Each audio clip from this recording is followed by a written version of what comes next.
at the end of the road. At the end of the road, turn home. Or is it follow the course of the road until I give you additional instructions?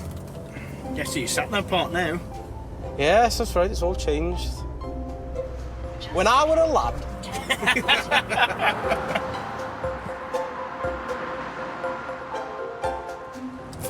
I'm gonna eat more of these Skittles. That's fine. I'll try not to watch.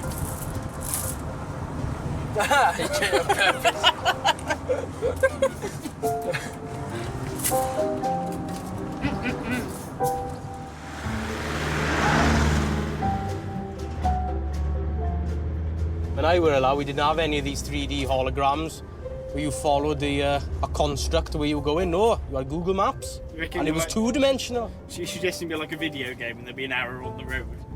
Yeah, and sat-navs, it'll be like alternate reality. So, you know, you've got Pokemon Go and they appear in real world. Yeah. You'll have sat-navs, but it'll be like Mario Kart. So you've got to run over things in the road.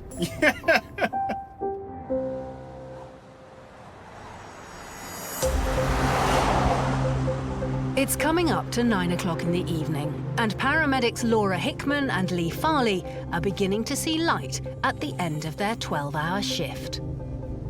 5 hours left. Oh, we're getting tired now. Got a job! It's a Category 2 patient, collapsed, unconscious, but breathing normally. You'll be pleased to know. If they collapsed, are they unconscious? Slash. 54-year-old Dalton's family have rung 999 after he collapsed in the kitchen. By the time Laura and Lee arrive on his road, word comes through that Dalton is no longer unconscious, but he's still in a bad way. Straight through the house, is it? Are you okay? Dalton, thank you. Luckily, a neighbour is an off-duty A&E doctor. Okay. What's happened today? Pulse just collapsed actually in the was quite kitchen. slow, so I let him lay down flat. Yeah. Any health problems normally? No, not He's otherwise normally. healthy. Normally healthy. So air entry is equal, breathing normally, but he was retching. Dalton may be conscious, but he's having real trouble communicating. Has he spoke to anybody He's yet? not said a lot, no. What's your He's name? doing his thumbs up. Can you talk? You open your mouth? He's not responding at all, is he, sir? No, he was just holding his arm up and it's just gone down now, mate.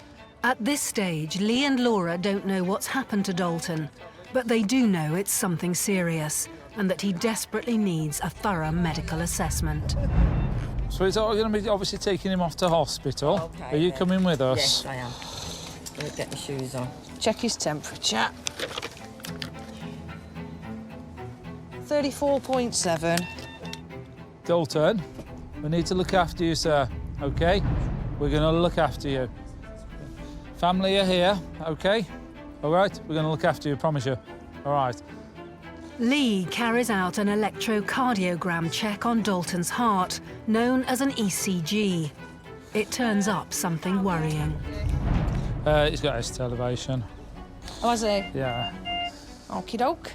ST elevation means Dalton's heart is showing an abnormality. That's a concern for us, as that's quite an indicator for a heart attack or a myocardial infarction, meaning that the patient needs to be treated quickly and got to the most appropriate place for that to be dealt with, because the longer we leave it, the worse it gets. As they attempt to get him to the ambulance, Dalton takes a turn for the worse. Keep him on his side. That's lovely.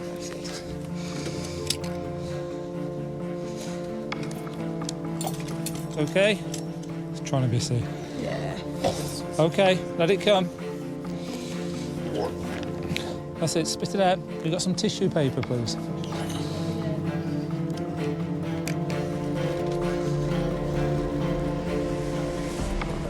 Yeah, sweet. If you let go of him while we wheel him up, all right, darling. Dalton's a youth worker. He's been married to wife Wendy for 27 years, but they've never had a day like this. Once inside the ambulance, he seems to come round. Dalton, hello. I'm okay. I know you are, but we're still having to go to hospital. Okay? You've spent quite a while on the floor unconscious. So we're going to take you to the hospital and get checked what's happened. All right? Let's have his hand. Okay, that's fine. No, don't worry, we've got some, don't worry. There's worse things than a bit of sick on the floor at the minute. Well, it was quite worrying that Dalton couldn't communicate to us. He put his thumb up to us, and that was all we could get out of him, really. Was it the heart causing the reduced consciousness level, or was there other things going on that we couldn't find and that we couldn't pick up? So my concern was purely just getting him into hospital as fast as we could, really. Vomiting can be a symptom of a heart attack. Laura and Lee set about getting Dalton a cannula, so if needs be, they can give him medicine and fluids intravenously. They also give him oxygen. At the same time, Lee quizzes wife Wendy about exactly what's happened. 10, 15 minutes, he collapsed. And then he got up and he walked out to the garden into the chair. And then he rolled in his stomach. Just then, Dalton appears to pass out. So is that I'm okay, Dalton, the first thing you said, really? Open your eyes. Open your eyes. Open your eyes. Dalton, squeeze my hand. Squeeze my hand. So he's obeying commands. So he's 1 for verbal. Yeah. Obeying commands is 6, that's 7. And eyes, he's trying to respond to voice, isn't he? He's trying to open them, isn't he? He's kind of flickering his eyes. With everything now in place, it's time to get Dalton to hospital.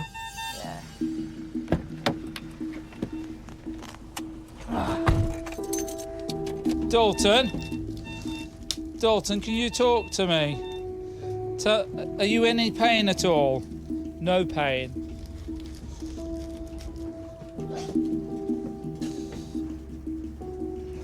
Okay, Dalton, just let it go. All right, let me get you some tissue.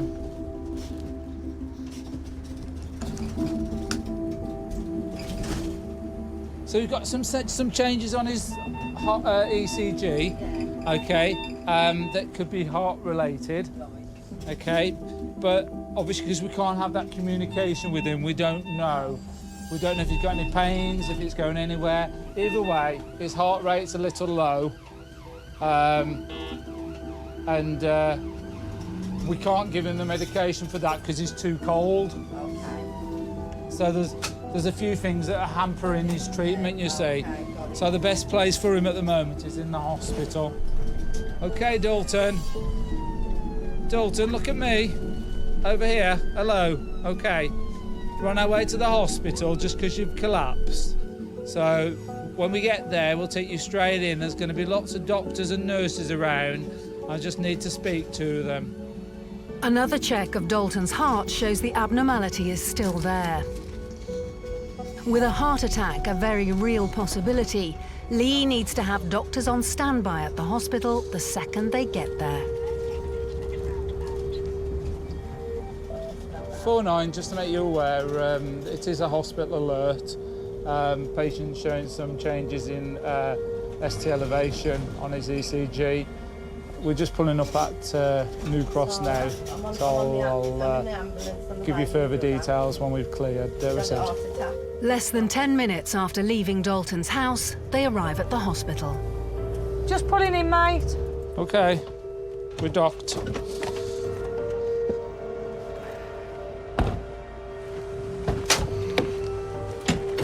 Right then, watch your feet, Wendy. Get the ramp down for you. Dalton, just relax. Keep this hand out of the way. There you are, Beaut. All right, sweet. Right, I'm going to leave him on the monitors then, all right? Yeah, I'm happy with Yeah, that. I've got him. Dalton will be taken straight for assessment by A&E doctors to see if he is having or has had a heart attack. I think that's an interesting thing. This one piece will make 52 layers. Watch on mobile devices or the big screen. All for free.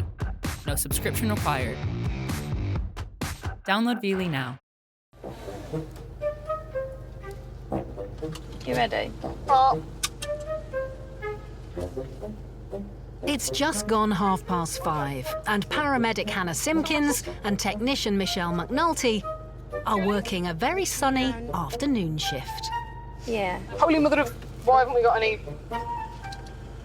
This. There we go. Hey. Roll that up. Feel the benefit now. Yeah. Feel the benefit. Feel the benefit now. It's pointing right to my armpit as well. It's quite nice. These ventilation holes, what we've got. But their brief moment of chill is soon interrupted when a call comes through.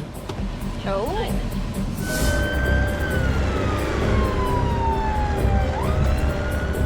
It is a male in his 60s that has cut his leg on a piece of wood that was sticking out.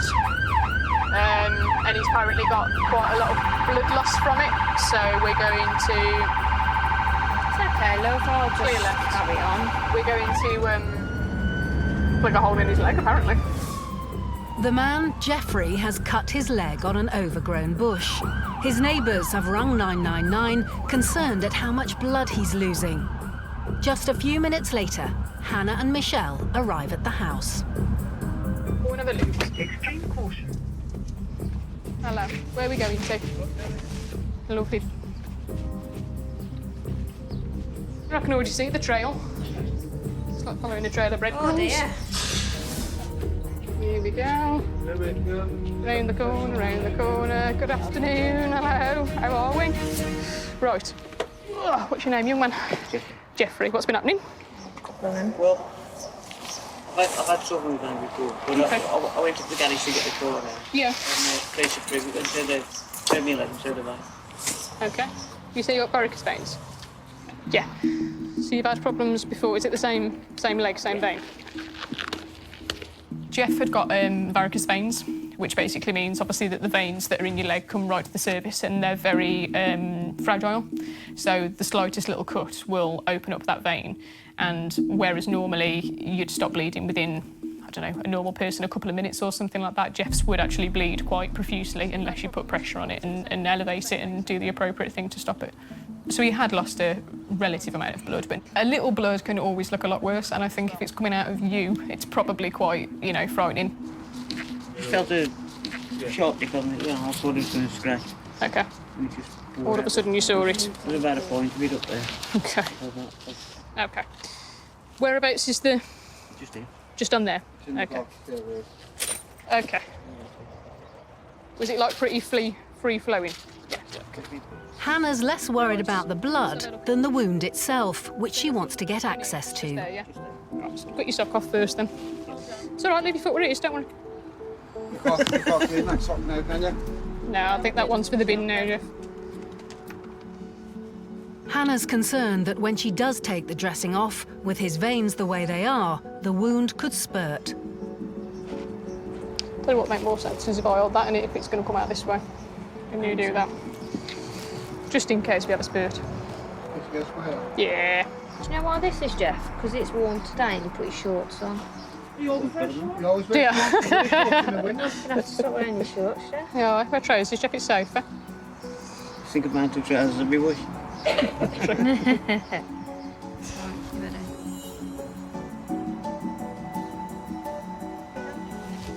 Yep. Go on, you're all right. We're good. But the blood has clotted nicely. Right. Pour a bit of water on your leg, Jeff. Here it has. Let's give it a bit of a clean up so I can see where it's coming from. It's going to be a bit cold, Jeff, sorry. With the leg washed, the wound is finally visible, and Hannah can see where all that blood has come from. Well, you heal nice and quickly, Jeff. That's always a bonus.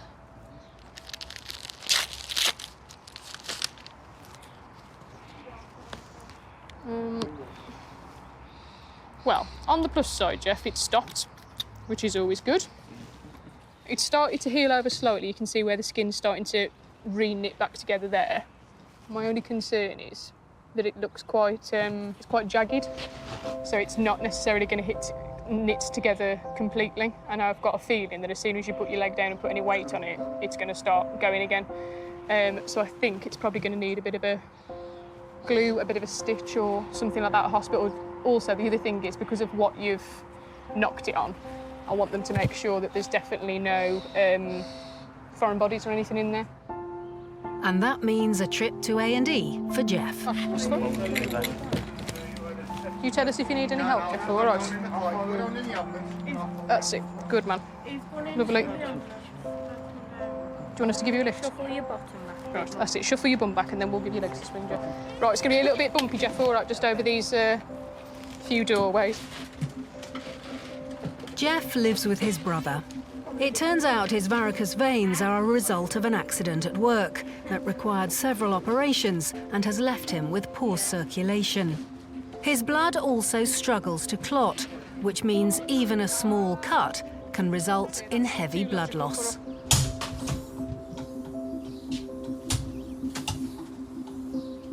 Right, little bump up the ramp, Jeff, all right? There we go. Last bump. Job done. Once in the ambulance, Hannah gets the chance to find out a bit more about Jeff and what's happened to his leg. So you didn't fall or anything today, Jeff? You just literally walked past and it grabbed you as you went? It just like he's a brush past. I thought I was expecting to have a little graze or something like, you know. Yeah. And I'd only got 2 yards and it was just pouring out. It was going everywhere. There we go. Let me know when you're ready, Hannah. I'm happy whenever you are, mate. We'll go for a mooch. And Jeff's leg isn't his only issue. How are you feeling now, Jeff, in yourself? No. A bit weird? Yeah. Just like a little bit tight, that's all. Okay.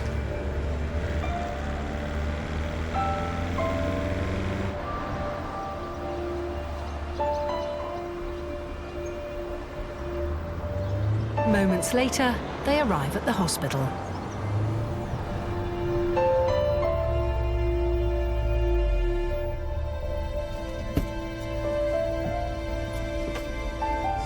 Right, Jeff. Let's go and get you put back together again. Wipe that off as well, Jeff. So we're going to pull your arm off. Lovely, I think that's everything. Ready? We are. Let's put a little couple of bumps down the ramp again, Jeff, all right. We'll get you inside. There we go. Jeff will be taken off for assessment in A&E to clean his wound properly and check it hasn't been infected.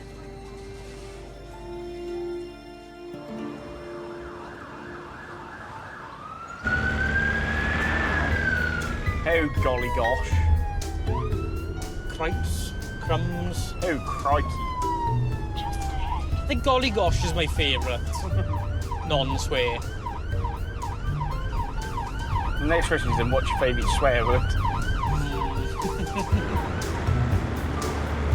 So what are you going to have for your snack when you get home this time? Another microwave burger. Yeah.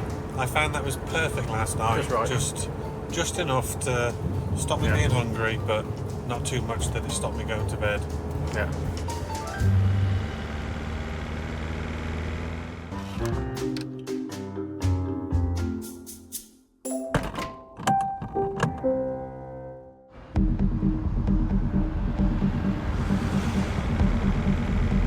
It's past midnight on a warm summer's night in the West Midlands, and on shift again are paramedics Lee Farley and Laura Hickman. And it's an RTC. Keep going straight, bro, all right? I'm on it. They've been called to a car crash in the Oldbury area. So we're going to a taxi that was being chased by police. Taxi has crashed. And it's an unknown male in their 40s. So why was the taxi being chased by the police, do we think? Might have been stolen. Might have been stolen. The crew are at the scene just a few minutes later. There's 3 cars involved, one at the other end as well.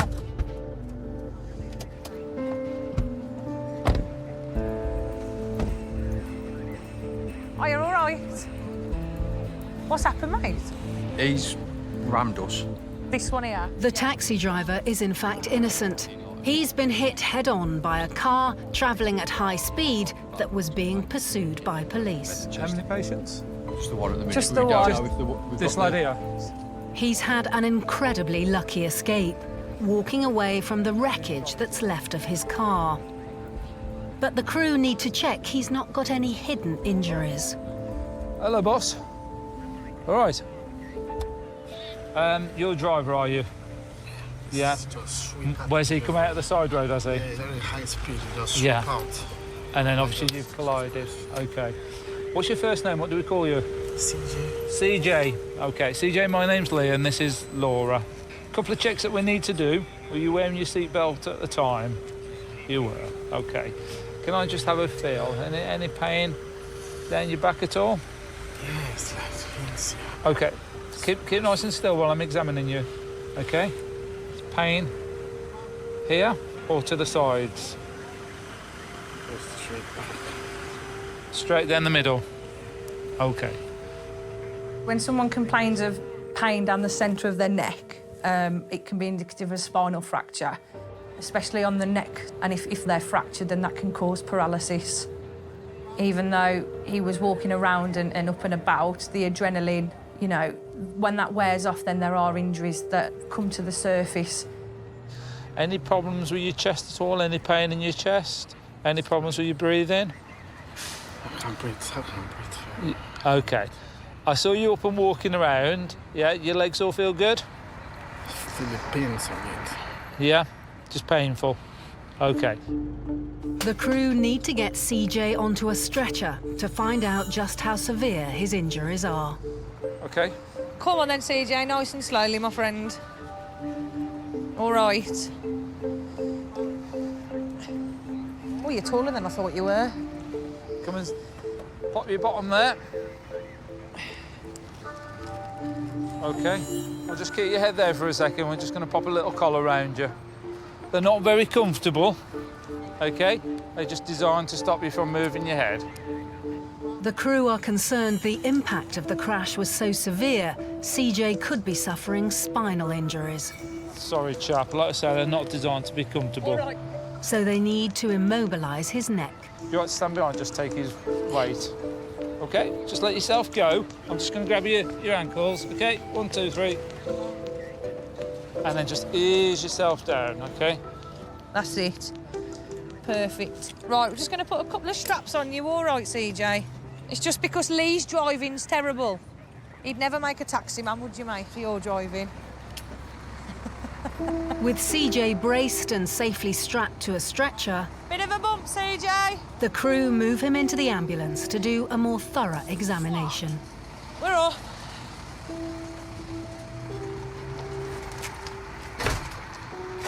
Can I have this arm? Where's the worst pain at the moment? What part of the body? In your neck. Okay. Any pain here? Yeah, it's Tender. Coming down the leg? Yeah. Tender. And on this side? very bad. Very bad. It appears CJ hasn't just sustained injuries to his upper body, he also has pain in his legs. Do you want some pain relief? Yes, if I can. Yeah? So would you mind if I popped a little needle in your arm and I could give you some paracetamol that way? Okay. Is that okay? Just because if you choke on the tablets, then we're in bigger trouble, aren't we? All right.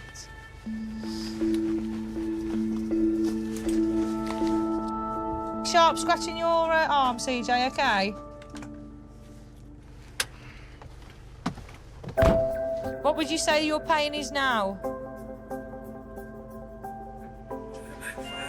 Moving off. Fantastic. All right, mate. Fortunately, the hospital isn't far, but they need to take it easy. Bumps in the road could make CJ's injuries worse. If you need anything, just tell me. And hopefully at the hospital they'll be able to take you off this board as soon as they can, all right? But we have to protect the neck, because it's quite fragile, your neck is. So that's what this collar's for, all right? Moments later, they arrive at the hospital. The painkiller has kicked in, but CJ still needs urgent medical attention. Is that pain any better now? Better than a 5 or still a 5? Still a 5. We've gone from an 8 to a 5, so... OK. He will now go to A&E for a full assessment of his injuries. All right, mate.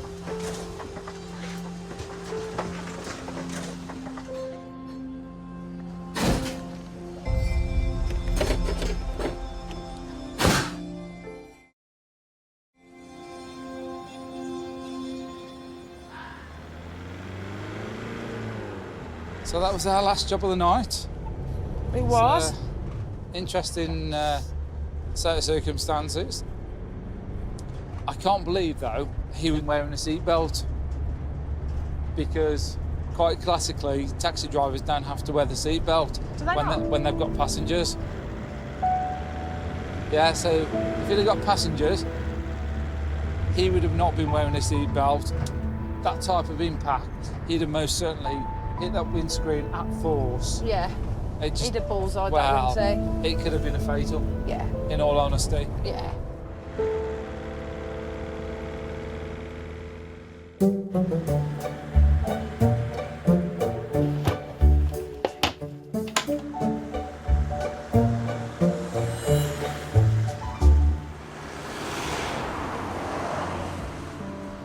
It's coming up to 10:30 in the morning for paramedic Joe Wilson and student paramedic Sam Grosvenor when their latest job comes in. Oh, we're going to Quarry Bonk now.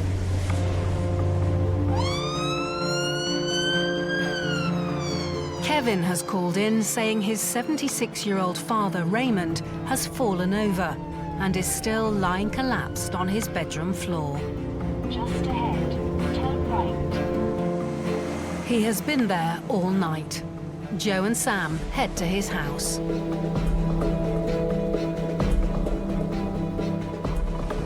Hello, mate. Oh, lovely. Okay. Lead the way. Raymond lives on his own. His son, Kev, is 5 minutes away and visits every day. Oh, they're here. But this morning, he's come round to find his dad on the floor. Hello, Raymond. How you feeling, mate? Absolutely terrible. Oh, yeah. How long have you been on the floor for? All night. Why, me? How'd you get down there? I don't know. No idea. Once I started on the bed. Do you think you might have rolled down onto it? I don't know. You had previous falls in the past? Your name for falling? He wasn't very stable on his feet yesterday. Right. He was in hospital last week. For? Shortness of breath, low blood count, and he has lymphoma. Okay. Lymphoma is a form of cancer which Raymond has lived with for more than 10 years. But his shortness of breath is a more pressing worry for Joe and Sam. They start their observations to see what might be causing it. 38.4. 38.4? Yeah. Okay. You're quite warm, mate. A healthy temperature would be no more than a little over 37 degrees. I've just had a chest infection. You had a chest infection. And I've lymphoma. Right, I'm going to get a cushion. I'm going to try and get him up off the floor with a cushion. Because he can't be comfy down there, can he? Joe goes to get the inflatable cushion, designed to help move people who have fallen like this. It gives him a chance to compare notes with Sam. His Resp being at 32. His tachy at between 130 and 140. Sepsis, I suppose. Well, there's a new sepsis tool. There is a new one? Yeah, I've got it here.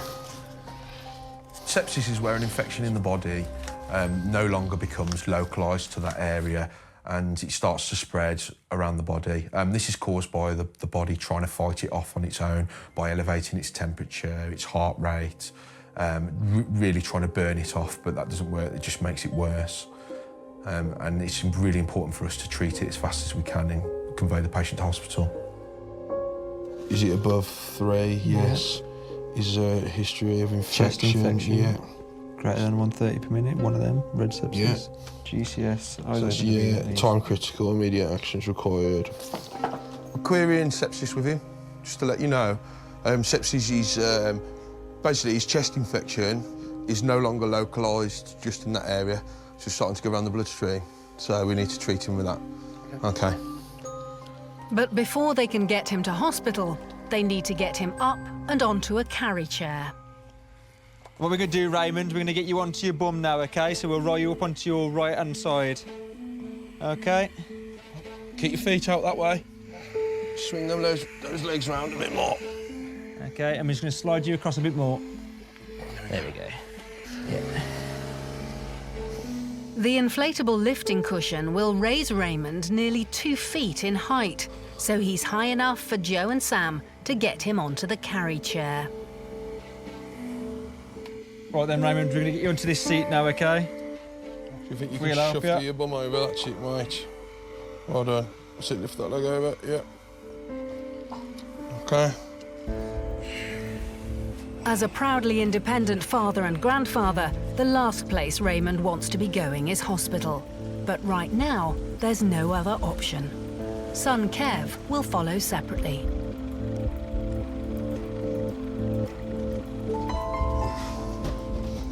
With Raymond safely on board, Joe wants to start treating the sepsis right away. Ray, I just need to pop a needle in you, is that OK? Yeah. Just need to try and dilute what infection we think you've got. He wants to give him a saline drip. Pop that on. I know you feel cold, but your body temperature's really elevated.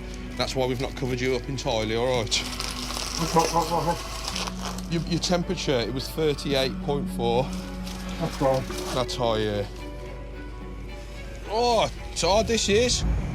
Joe tries to put the cannula in for the saline drip, but Raymond's shaking is making it difficult. Sam, do me a favour. I ain't going to be able to do it because he's shaking that much. Just pull that needle out for me. Just so I can get this cap on. We're going to get blood. Oh, that was a good shot, that was, mate. OK. Yeah, sounds. With a possible sepsis patient, they need to have doctors standing by as soon as they arrive at A&E. So Joe radios ahead to the hospital. Treble 49. I've got an alert for you, sepsis alert. I've got a 76-year-old. OK, mate? Yeah, sound, mate.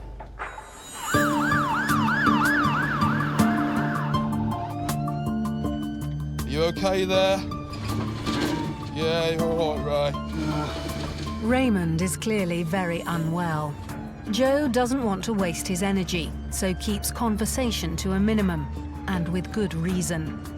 There are around 123,000 cases of sepsis a year in England, and of those, some 37,000 die as a result. That's nearly a third. Can you just straighten that arm a little bit for me? This one? Just like that. See, I just want to get all this fluid running into you properly. And moments later, they arrive. Oh, we're at the hospital, look at that. Good timing, eh? Get all this off of you.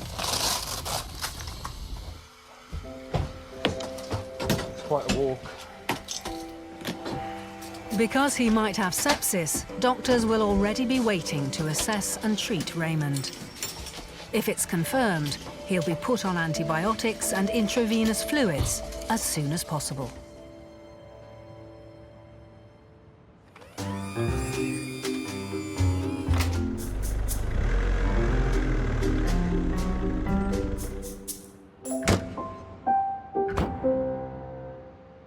Did you know why it's called the Black Country? Queen Victoria came... Was it Victoria? I'm sure it was. Queen Victoria came for a visit and saw all the black smog because of the Industrial Revolution and how industrialised the Black Country area was, and there was like almost a black smog over the area, so she named it the Black Country.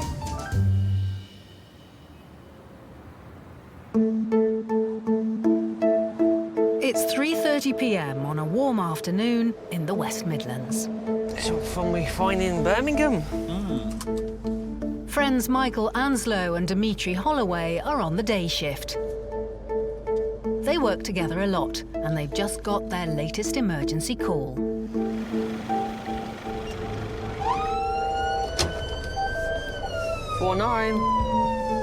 Okay, you've got mobile. It's a 74-year-old female. But she's had a fall. The bottom part of her arm is deformed and numb. Yeah, received and mobile, thank you. Barbara has had a fall while walking her 9-year-old greyhound, Sandy, and she needs urgent medical help. I can see her. I can see her. Yeah, she's on the front. Oh, is she outside the house? Yeah. When Michael and Dimitri arrive, Barbara's husband Morris is waiting with her. Hello. You all right? What's happened, darling? I was walking the dog. Yes. And you see there where it's uneven? Yes. Here. Yes, I just caught my foot. Over I went. Fell on my face, but I can't feel the bottom of my arm. Did you fall face first? Yeah. So, what worried you most? My arm. Your arm. I can't, you know, but my arm just feels as if the bottom part isn't attached to the top. Bless you. In a case like this, when a patient loses feeling in a limb, there's a strong chance it's broken. But Barbara's fall was so bad, she could have broken her arm in more than one place. And where is the worst of your pain if you point to it? Yeah. Okay, have you got any pain anywhere else? No, my face is a bit sore. Yeah, a little bit sore. Okay, I'll have a little feel down your neck and your back, okay? Because simply we've had a fall that way. Barbara's not just injured her arm, she's got a nasty cut on her face where she hit the pavement. But the crew are concerned she could also have hidden injuries to her neck, back or spine. Keep your head nice and still for me. Yeah. Any pain where I'm pressing? No. Wonderful. Any pain in your hips? Over here? No? Nothing at all? How about the wrist? Able to move it? I did break that wrist before? I've broken it before, unfortunately. The dog pulled me over. I've had Bless to you, break the dog twice. But the dog will have to go. Strikes again. So just your arm is your main concern? Bless you. She said that it felt as though her upper arm and her lower arm were disconnected. Immediately, that gives me warning signs that there's a potential fracture to the bone, and we have to make sure that Barbara's circulation and movement isn't affected or compromised. So where's it hurt? On the inner side? And you landed flat on it, did you? What movement have you got? Are you able to do a bicep curl like you're at the gym, or if you're not, don't? To lift it at all? It's as if that part isn't telling that part. It's as if it's not connected. Floppy. Barbara needs to go to hospital. She's going to need an X-ray and some pain relief. Have a go with your good hand.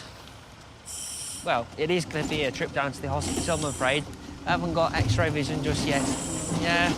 Is that okay? The boys get Barbara's arm into a sling to stabilise it for the journey. And then it's on to A&E. If you have a little shuffle to there, and try and pop your bum at the top of this little crease there. Lovely. Wasn't expecting this on a Friday afternoon. Never do you? My little grandson's coming to tea as well. Oh, no.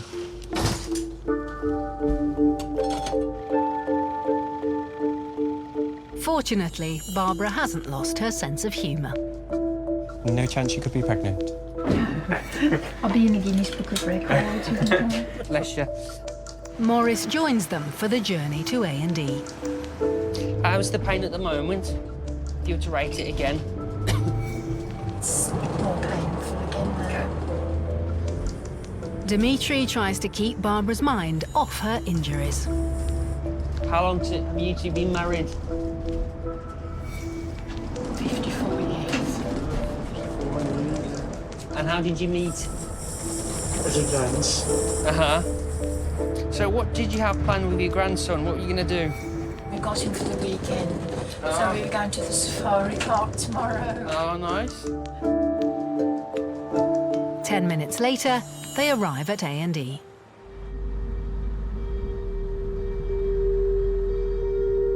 Thank you for your help. That's no problem at all. Just a couple of bumps as we go down. We'll try and do it as smooth as possible. Barbara is taken off for an X-ray to check the extent of the damage.